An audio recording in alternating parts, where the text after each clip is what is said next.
Welcome to Medicine, Motherhood, and Missions, the podcast where real life meets big dreams.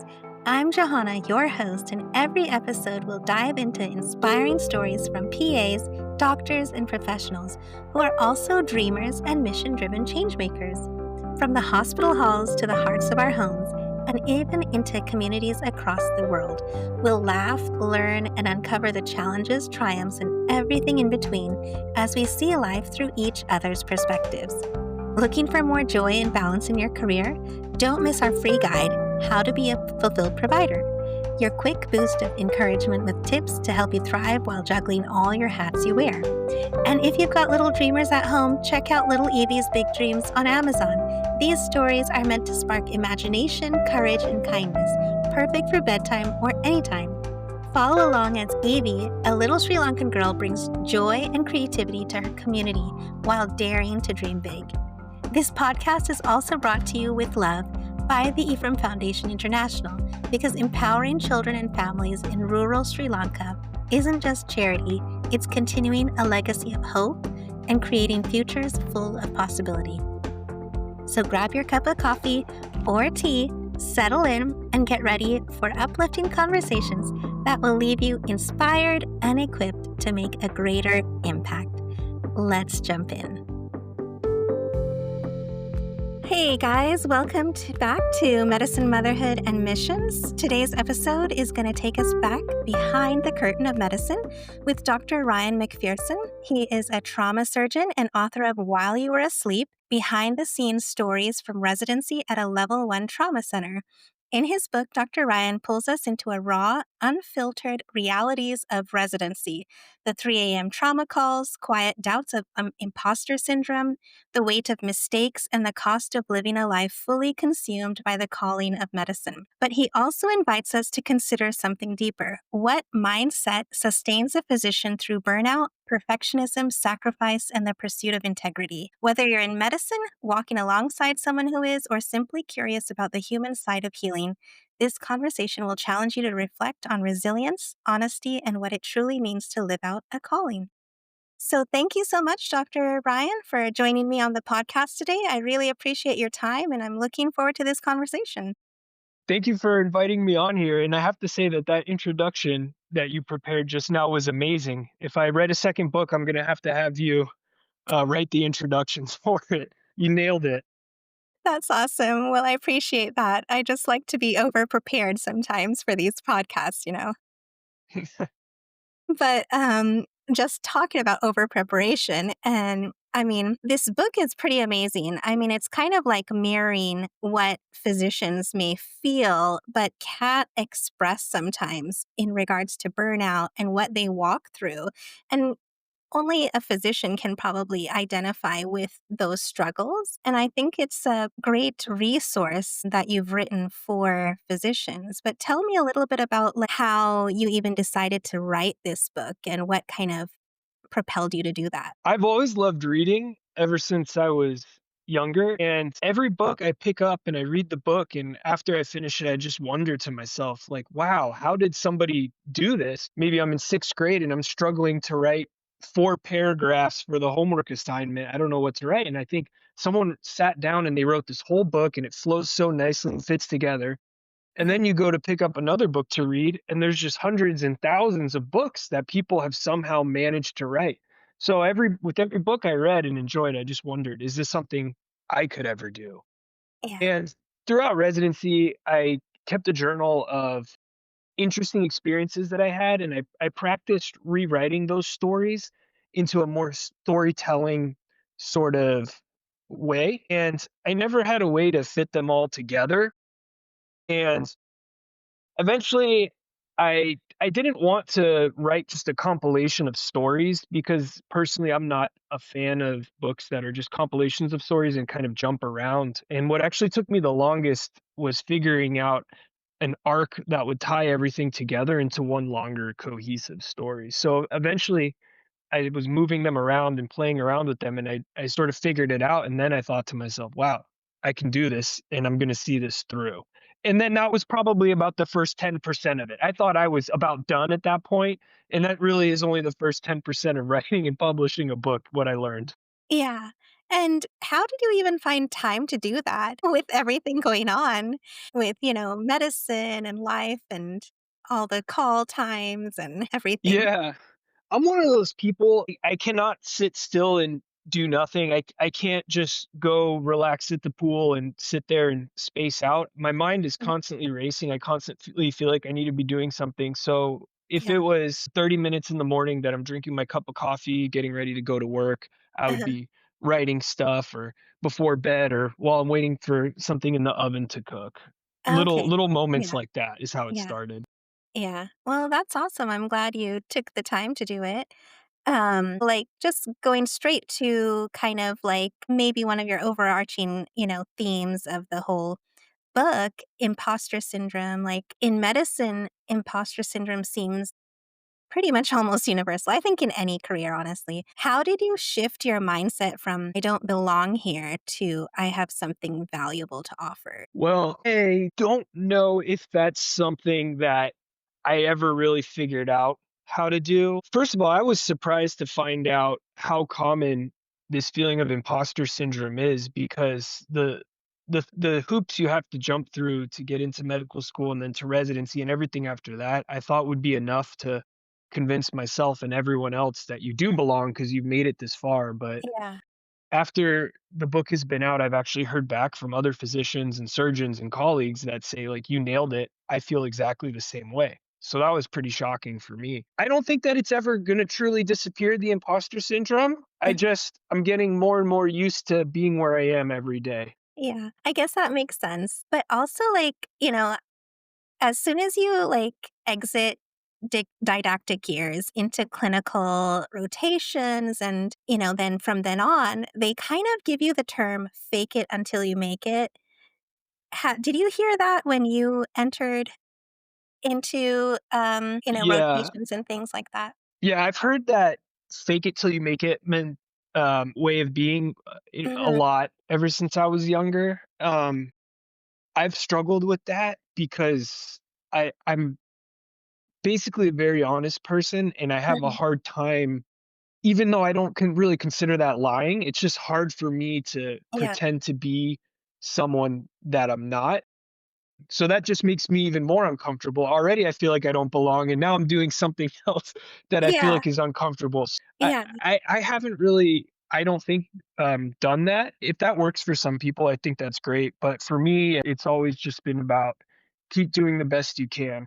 Mhm. Yeah. I kind of feel like it's hard to do that too when everything is so new, but that's like something they always keep talking about, and I wonder if that's to offset the imposter syndrome that people are feeling, but they're just not really getting to the actual thing that builds confidence in an individual, which I think is what you're saying is, kind of just going to the straight learning and, taking things step by step. Which is kind of what you wrote about initially when in your undergrad experience and going into medical school. How did you train your mind to like embrace being that beginner rather than fearing it? You're talking about going into medical school? Mhm.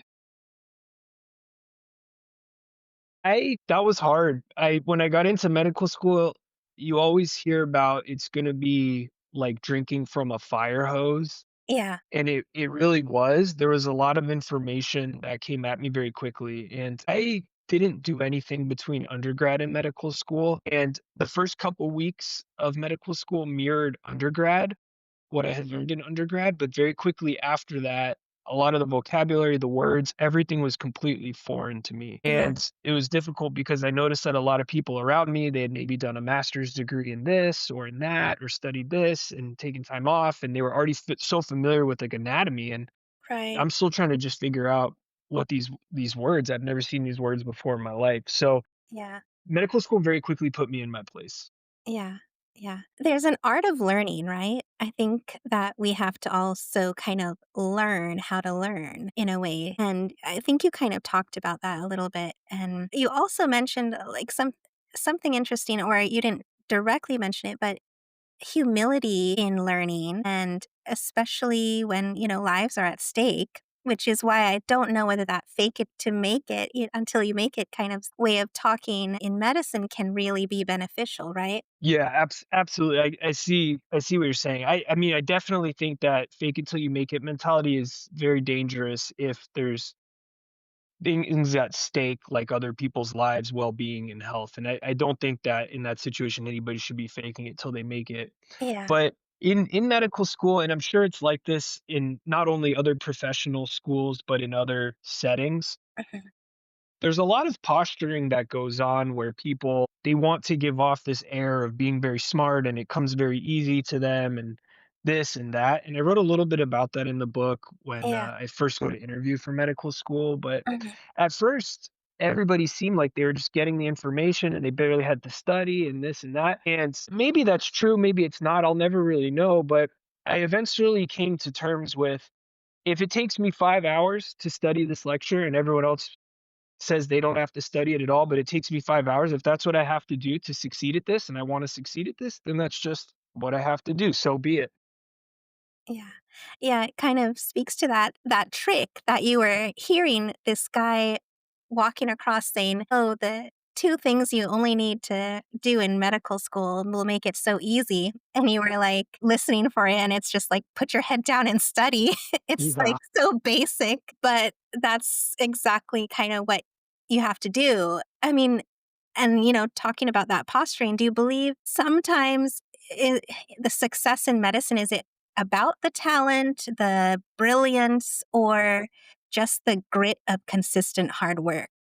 That's a really good question, and I think that as long as you have a certain baseline ability, I think there's a certain threshold that once you have that amount of ability and know-how, Mhm. everything after that comes down to grit. And I don't think that that level of ability is so high that it's only attainable by a select few. I think that is most people probably already have that. But then it's just the grit that allows them to continue just pushing through. So I would Right. say 80% grit, 20% ability. Yeah. Okay. And how did you keep yourself disciplined when your motivation was, like, running dry? Part of it was there really was no backup plan. That was the option that I had set my sights on for so long, and Yeah. in doing so, I hadn't crafted, like, a plan B. Mhm. There's a famous quote, I think it's "burn your ships," basically, like, if you're going to war and Mhm. you land on a beach of a country you're gonna try to invade, you have to burn your ship so you have no way to Right. turn back, and Yeah. without realizing it, that's essentially what I had done. Yeah, yeah. And I think when you get to that level or, in medical school, you're like, "I'm here.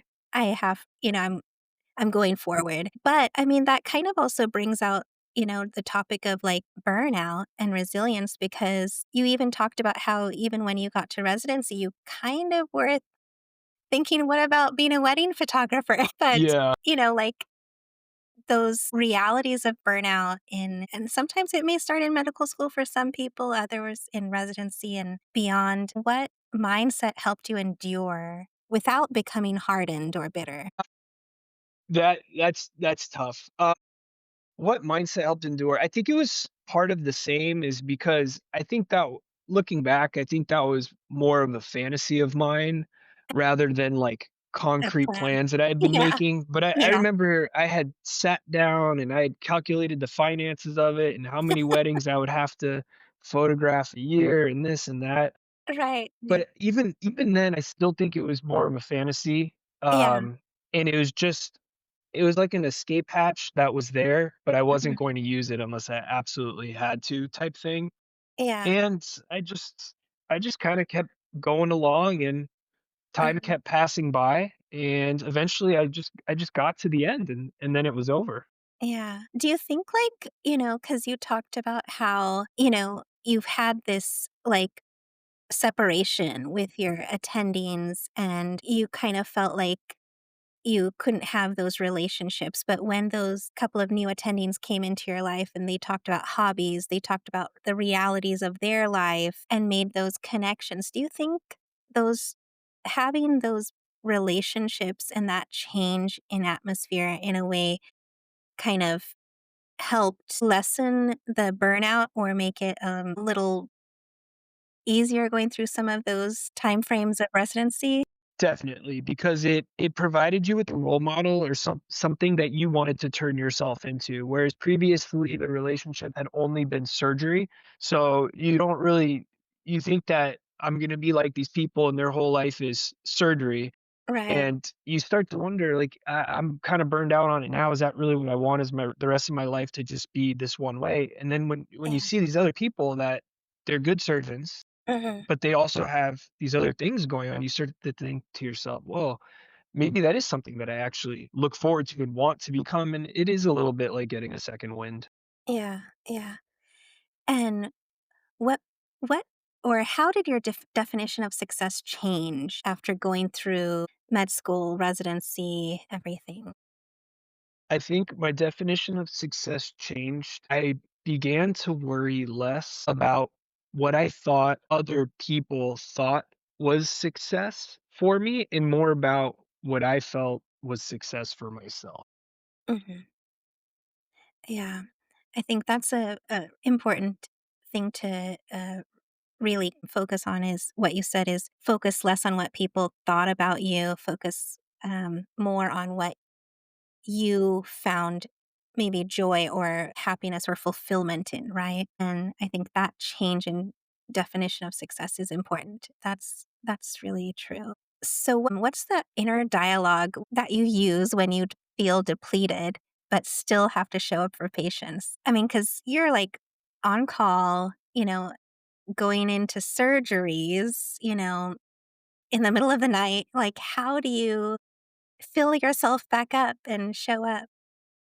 Yeah, I have 2 different inner monologues that I utilize, yeah, a couple, maybe 3 different inner monologues that I utilize a lot. If it Mhm, ever involves interacting with a patient or doing something for a patient specifically, my inner monologue is, "They are a fellow human being, mhm, no matter how you're feeling, make sure you treat them as such." If it's doing something like I have to get up in the middle of the night, I gotta drive to the hospital or something like that, my inner monologue, and then I have to work the next day, my inner monologue is, "You've survived this before, you'll survive it again. mhm. 3 days from now, you'll forget that you even had to do this." Right. And then whenever something frustrating is happening in the hospital, Mhm. I just repeat the word equanimity in my mind, which helps me calm down, and it basically just means a tranquil state of mind. Yeah. That's sometimes so hard to do though, because the stress in hospital settings but I guess that's, over time you practice and you just keep getting more accustomed to it. But are you becoming accustomed to it, or are you desensitizing yourself to it? Wow. I think it's very hard to differentiate those 2, accustomed and desensitized. Wow. I've never thought about those 2 words next to each other before, but they almost seem completely synonymous with each other, but with a nuanced difference. I think both. Yeah. Yeah. And then I love the line about the enemy of good is better. Um, how do you mentally balance striving for excellence while still accepting imperfection? Yeah, I think that the best way to do this, and I love this quote, I use it all the time, is you need to see the forest and not the trees. You need to If you're doing a surgery and you wanna put one more little stitch, you need to just zoom out for a second and think, "What is the goal here? How are we gonna get this person better? Is this one little stitch gonna put them at jeopardy because it could make things worse? Or is this what is needed to get them better overall?" Mhm. And, yeah, it's important to focus on the forest. Yeah. And I mean, that's true. I mean, because we're talking about perfectionism, and I think nothing can be truly perfect, right? In anything, it's just a subjective kind of appreciation of something if you think something's perfect. But think speaking of perfection, it leads us to talking about mistakes as well. Like, how do you move forward after mistakes without letting them define you? And I think everyone in medicine struggles with this because it's life or death. It's, people's lives on the line. And it's so difficult to, realize you've made mistakes or think about mistakes, when it's, human lives, you know? Yeah, you're absolutely right. It is extremely hard to not let the mistakes define you because if I see 500 patients in a year, I will remember the 2 mistakes I made from that year, not the other 498 patients that did fantastic. Mhm. Um, and this is still something that I struggle with now, and I'm not sure exactly what to tell everyone else who may be having a similar problem. It's Yeah, just something that you have to keep in mind will always be there. If it's ever not there, then I think that's more of a red flag. yeah, yeah, yeah. But is there anything that kind of helps you kind of not get over it, but helps you get through it that maybe others can benefit from? One thing, whenever something is not going well or a mistake is made or anything like that, one thing that I do is I really double down my efforts. I meet with the patients, I disclose everything that's going on. I make sure that we're doing the best that we can to fix this. I don't try to hide from it. I don't try to turf it to somebody else to take care of or just brush it under the rug. I think just confronting it full on, it helps because the patient's miscommunication is so huge in the hospital, and Mm, the patient's just knowing what's going on, yeah, that already helps. That yeah, already helps lessen their fears and anxieties about what's happening. yeah, yeah.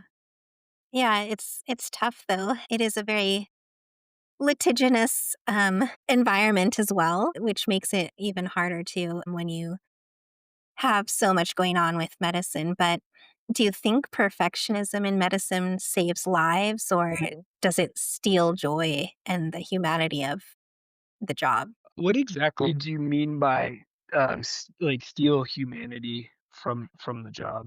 Or I guess I meant like the when you're focused so much on perfectionism that you're losing sight of just the being able to enjoy the job just Uh, on a regular basis, you know? yeah, for me, it doesn't do that because I like to do everything I do, I try to do as best that I can, and Mhm. I'm not satisfied if I'm doing something just a little bit or everything at home, like from washing the dishes to like being at work. Like if I'm gonna wash the dishes, it's gonna be done really well. I'm not Yeah, gonna just sort of like leave yeah, them half dirty and put them away.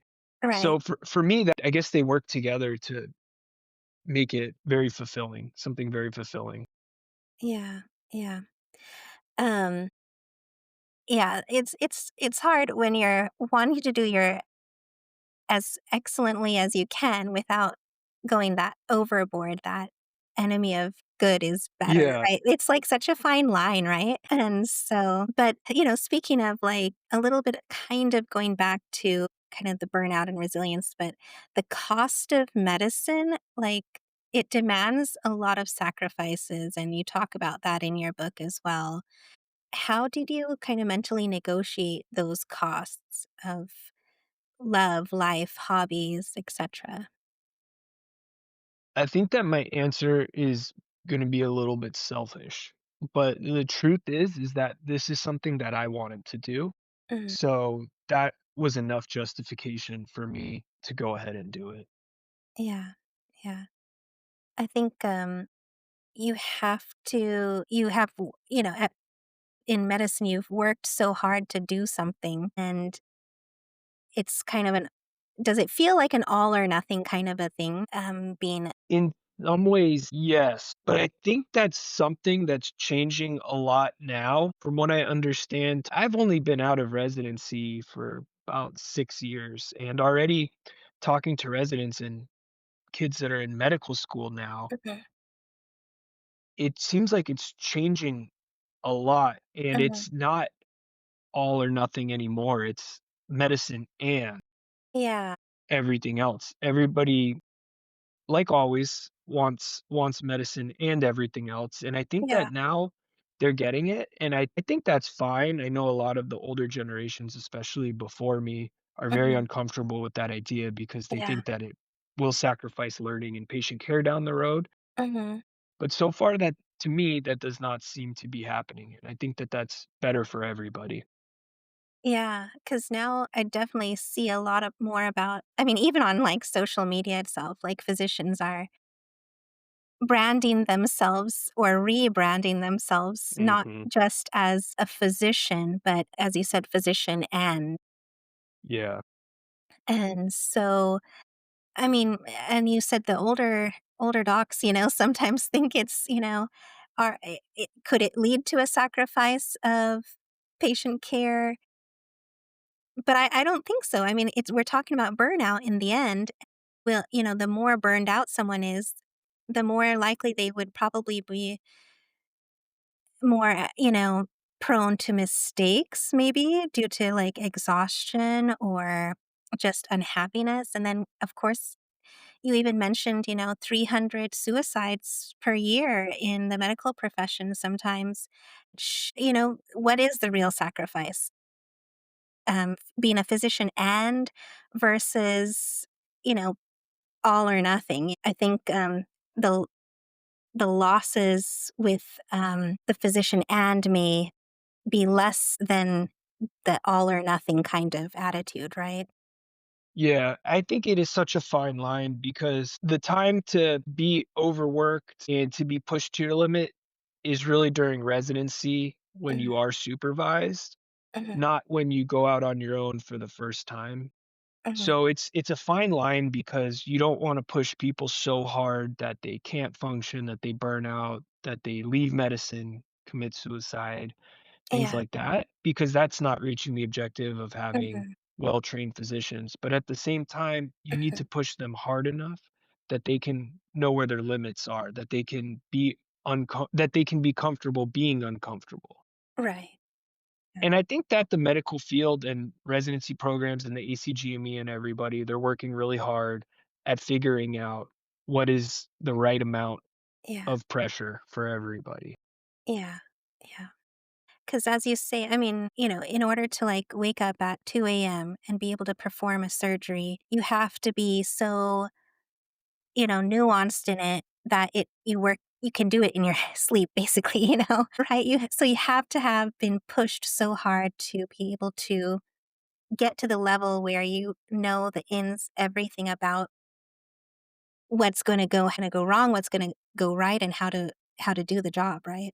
Exactly, And exactly. so yeah. But, that also kind of leads to me to think about, like, sometimes in medicine, the calling becomes so overwhelming that you kind of are trying to carry the whole world on your shoulder and save the sinking ship, so to speak, right? Mhm. And I think, like, even in the American model of medicine, we do everything to save the life of a patient, whether the quality of life is good or not good. Yeah. And do you think do you maybe I answered it myself, but do you think it's an uniquely American mindset or something shared globally by physicians or people in medicine?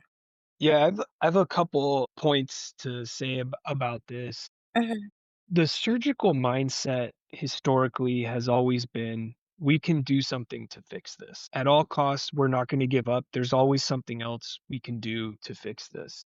mhm, That has changed a lot recently, mhm, and right now, there is a much greater emphasis on having these discussions with patients and their family about quality of life, alternatives, and not just always going full court press to mhm. try to do something more, to try to do another surgery, to try to Yeah, save them.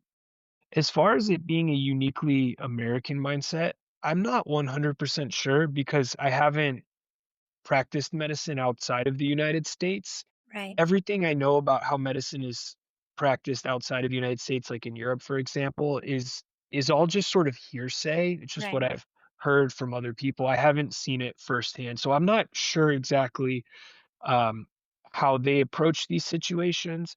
There's always that rumor that exists that, well, since they use universal health care, they're always looking to cut costs. Yeah, Since patients use 90% of their healthcare dollars in the last 6 months of their life, they just won't do life extending type things unless it's going to return, and I don't know if any of these things are true or not. This is all just a rumor. These are all just rumors that I've heard. I've never seen it firsthand. But to answer your original question, I think that the mentality is changing a lot, and things are becoming a Mhm. lot more focused on patient quality of life. Yeah, I think that's something really important to think about. I mean, I work mostly with like geriatric population in internal medicine, so we see a lot of that, Is it going to be a good quality of life, and what is it worth? But getting the families also on board to understand is also an educational experience too. And so it's tough because you wanna do everything for grandma and, but sometimes will it really benefit her, in the long run is the hard question, right? Yeah, absolutely.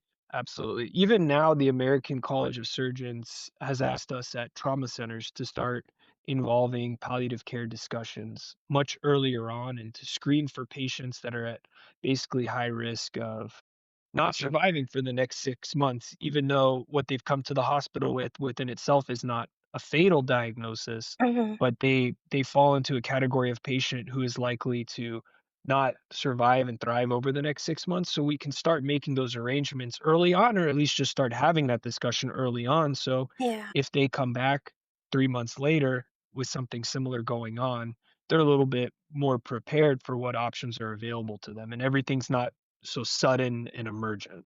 yeah, yeah. But does the mindset, like, save the sinking ship kind of help doctors rise more to the occasion? Can it be destructive? I think it can be destructive if you think that you're going to save the sinking ship and then the ship sinks anyways, Mhm, because then I think that's like a huge blow to your confidence is mhm. I thought I could save everybody and then I didn't. Yeah. Um, Yeah, go ahead. Yeah, no, I'm just thinking a lot about that. Nobody wants the ship to sink. yeah, And yeah, it's so funny that we're talking about sinking ships because we always in medicine use all sorts of maritime analogies like yeah, captain of the ship and fill the boat and right. sinking ship and things like that. And I don't know Yeah, where that comes from. I don't know. Maybe it's like the worst case scenarios. That's always Yeah. yeah, but, yeah, because I mean, it's hard because you give the example of, like, a younger patient, I think, in your book that, you know, everything was being done for, and that's always a harder patient to and, to go there is give up on, but you're not giving up on. 'Cause that's the hard part. Like, I think that's what the hard part of not doing everything to save the sinking ship is, are we giving up, right? And no one wants to give up on somebody, but Absolutely. Nobody wants to give up. Nobody feels comfortable about that. it's just doing whatever it can be, and I think in surgery, it's probably one of the hardest because you're actually, actually tangibly working on somebody physically, versus, maybe a hospitalist, which internal medicine, might, working on medicine adjustments or different other things, but actually seeing the person and having your hands there, actually trying to save them might be harder when you're in that kind of mindset. Or do you feel like that? No, I definitely feel like that. The one thing that's unique about surgery is that patients know when they've had surgery, they know that they've had surgery. It was a specific event that took place, and they'll always Mhm. remember before and after surgery, and Mhm. it's usually very crisp in their mind. Whereas, like what you're talking about is if you're slowly titrating medications, it happens over a long period of time, and a lot of other things happen at that same time, and they may Mhm. not quite remember that this Yeah. medication got turned up a little bit. Mhm. It's that thing about surgery being like a specific event that occurred Mhm. and it's so clear in everybody's mind. Yeah. Yeah. So, how did you ultimately kind of come to accepting the calling of medicine overriding everything else? Or, is that like a feeling of being noble or is it unhealthy? I think it's a little bit of everything, to be honest. Yeah. I think, and also, I mean, noble, unhealthy, and I would still throw in even a little bit selfish because at the end of the day, nobody's making me do this. I'm Mhm. doing this because I want to do this. Mhm. It's something that fulfills me, and it's something that I enjoy and get a lot of satisfaction from doing. So this is as noble as it is, it's equal parts selfish, and it's definitely unhealthy as well. I mean, I think about all the studies that keep coming out now about how sleep deprivation is so bad and has all these health Yeah. implications, and I think about that every night that I'm awake and working and everybody else is asleep, that am I hurting myself? Is this in 10, 20, 30 years from now, is working at night and staying up for 24 plus hours, is that going to be the equivalent of smoking? Are we going to be talking about it like that? And I mean, I intentionally don't smoke because it's bad for your health, Mhm. and we know that. But am I knowingly doing something else that's equally as bad for my health Yeah. because I want to, because of the satisfaction I get from it? Maybe. That's a interesting perspective. You're kind of selfishly doing something that could potentially be harmful, even though you're doing something that's actually good, right? Yeah. I think, like, that's kind of sometimes the whole problem with, everything, right? Is there balance? There's never really a balance with anything, even when it comes to work, right? Especially when it comes to work and medicine. Yeah.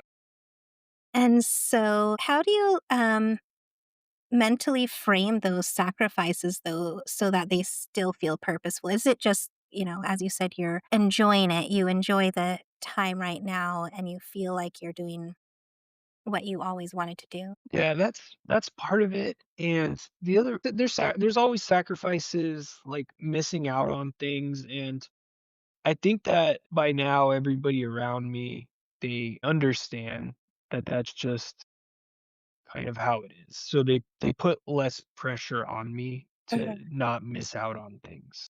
Right. I don't have kids yet, but hopefully soon, and I think that's gonna be the real test because, I know that that's something that's Mhm. very challenging for people, especially when their kids are young, or is missing out on those moments, and Right. I think we'll have to see how that goes. Yeah. Yeah.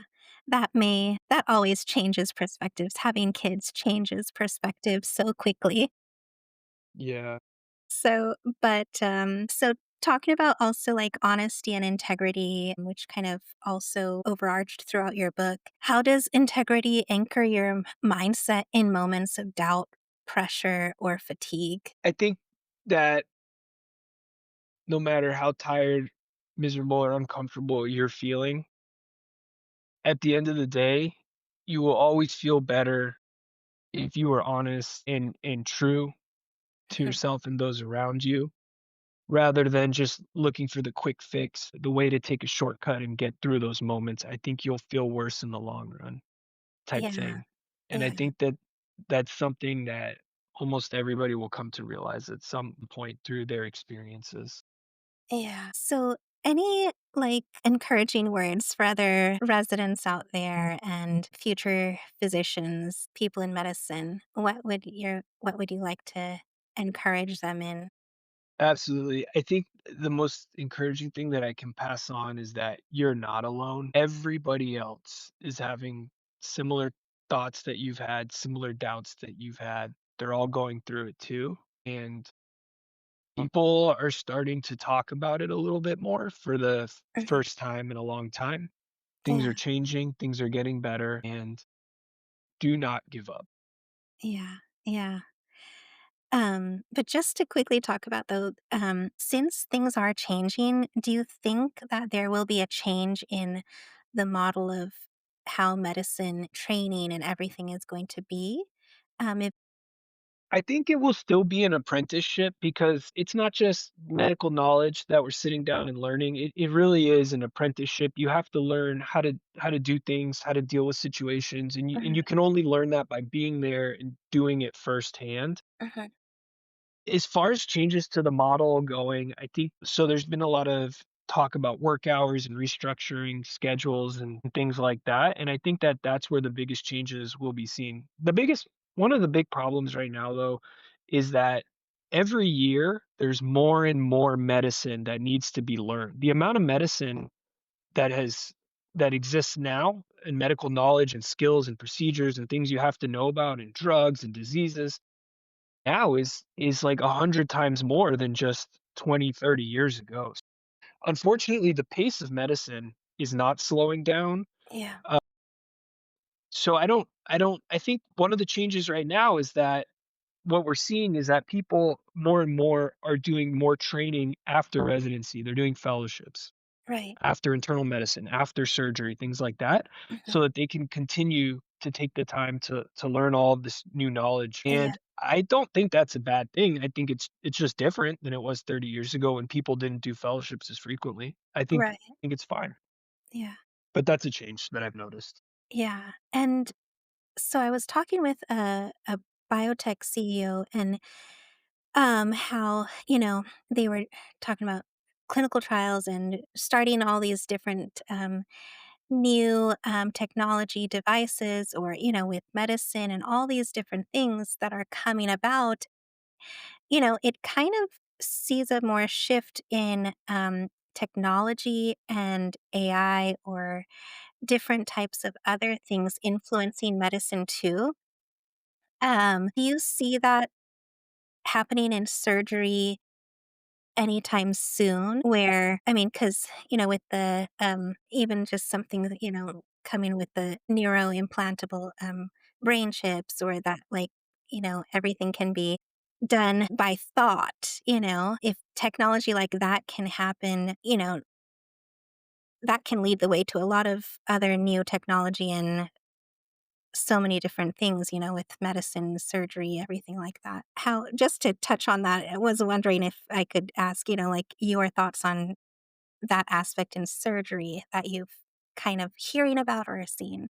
Yeah, absolutely. I think that there's a lot of role for technology in medicine and surgery specifically. Mhm. One of the most innovative advances that we talk about in surgery a lot is the introduction of the robot or the intuitive Da Vinci robot, which it I want to get rid of any confusion. The robot does not operate on Mhm. its own. It is a tool that the surgeon uses. That being said, that has been the biggest, I think, game changer as far as technology goes. And we're continuing to expand on that more and more. One role for AI in surgery, aside from helping with note writing and charting and things like that, Right. would be if you could have AI watch and analyze every surgical procedure that you're doing, and it could notify you, hey, this is now going slightly differently Mhm. than this, and this is going to increase this sort of complication. Here's one Mhm. way to get back on track, or Mhm. little helpful things like that. A lot of pattern recognition. One of the most common surgeries that we do in general surgery in the United States is laparoscopic cholecystectomy, or taking out Mhm. the gallbladder. Mhm. And there's a very feared complication in which the wrong duct is injured during this procedure. And if you could have some way Mhm. of predicting Mhm. when that's going to occur before it happens so that you can prevent it from happening, Yeah. that would be huge. Yeah.